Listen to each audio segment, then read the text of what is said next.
Hey guys, it's Lalo with Game Nerd Country, and you are watching Game Nerd Country's World of Magic. And today I have a deck tech for a blue-black middle deck that I call Afflictions of a Fractured Mind. So we're going to get to it, and at the end of the video, let me know what you think of the deck tech, or of the video in general, or really anything you would like to leave a comment. Go ahead and do so, leave a like or a dislike, and let me know why. So we can make better videos for you. Alright, so the first card that we have is part of a combo that goes on in this deck, and the first one is Undead Alchemist. It's a 3 and an island for a 4/2 zombie, and it says if a zombie you control would deal combat damage to a player, instead that player puts that many cards from the top of the library into the graveyard. And then the second ability is whenever a creature card is put into an opponent's graveyard from the library, exile that card and put a 2/2 black zombie creature token onto the battlefield. And we got 4 of those, so we got a whole play set. And then the second one is Undercity Informer. It's 2/3 for 2 and a black. And if you pay 1 and you sacrifice a creature, target player reveals cards from the top of his or her library until they reveal a land card. Then they put those cards into the graveyard. And getting creatures sacrificed isn't really that hard once you have a zombie to deal combat damage to a player. There's also other things on there that will let you get zombies. So you're going to be producing zombies with the Undead Alchemist, and then you're able to sacrifice them with the Undercity Informer, have them remove cards, and if any of those are creature cards, of course, then you get more zombies, which then you'll be able to sacrifice again to keep the mill and zombie thing going. And we also have a whole playset of those. And there are other cards on here that are really going to help these out, and we'll see that on here.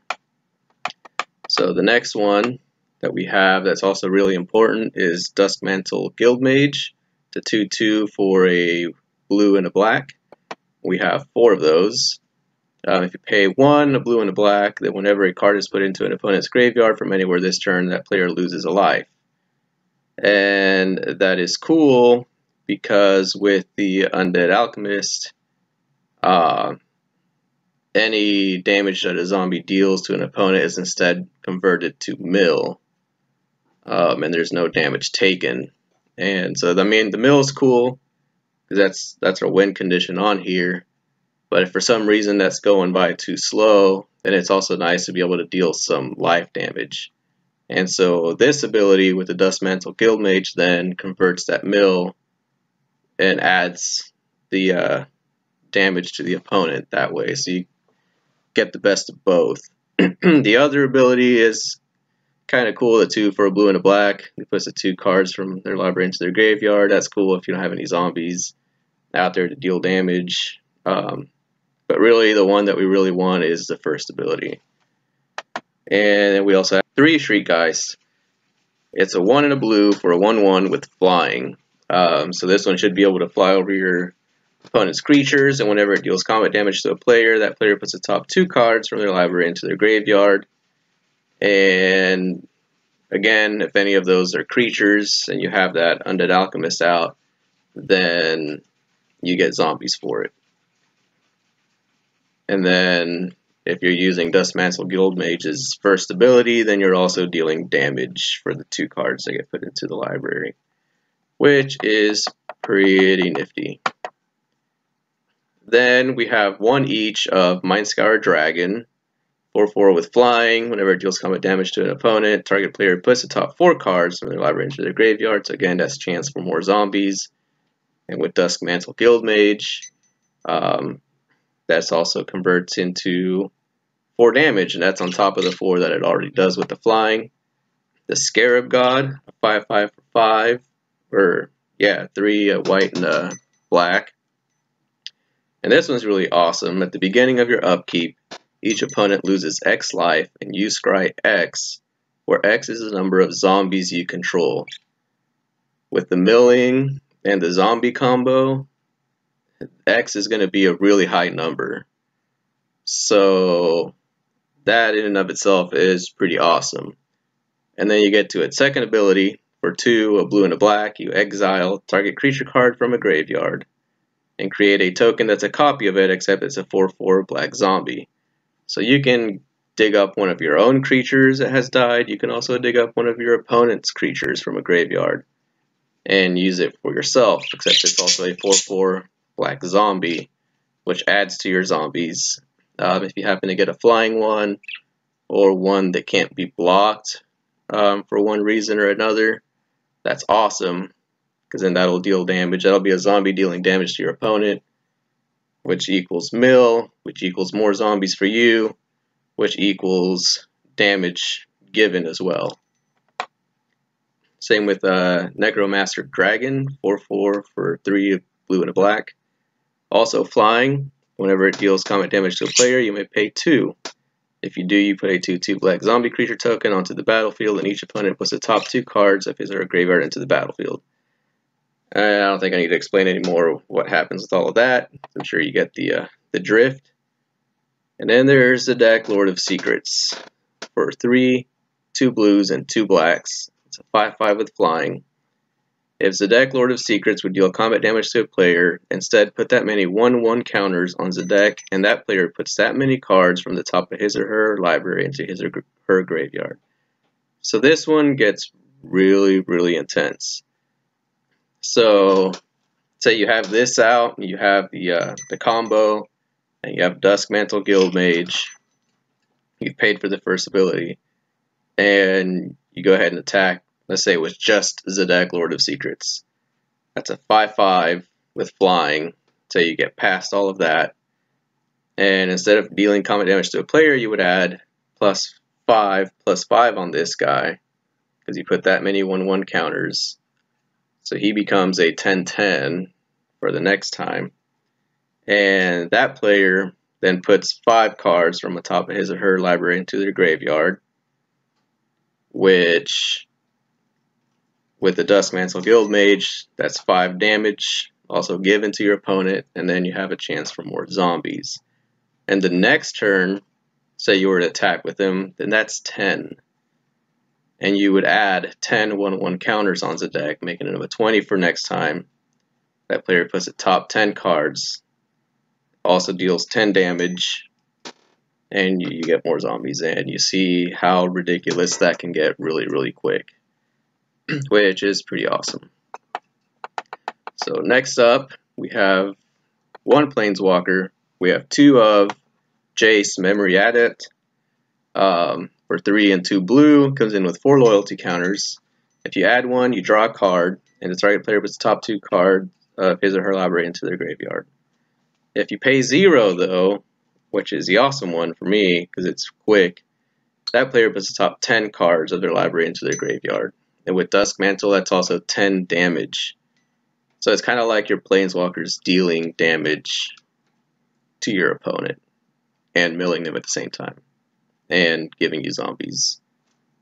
And then at the very end, if you happen to get up to 7 or whatever, which I wouldn't really worry about it, I would just use the 0 ability over and over again, because that's pretty cool. That works for me. Next up, got enchantments. We have 3 Fraying Sanities for 2 and 1 blue. You enchant a player, and at the beginning of each end step, the enchanted player puts the top X cards of his or her library into their graveyard, where X is the number of cards put into the graveyard from anywhere this turn. And this is at the beginning of each end step. So your end step, their end step. There's a lot of milling in this deck. You can do just the pay 1 and sacrifice a creature and have the mill. You can do the mill with Jace. You can do, every card that we've seen pretty much has mill.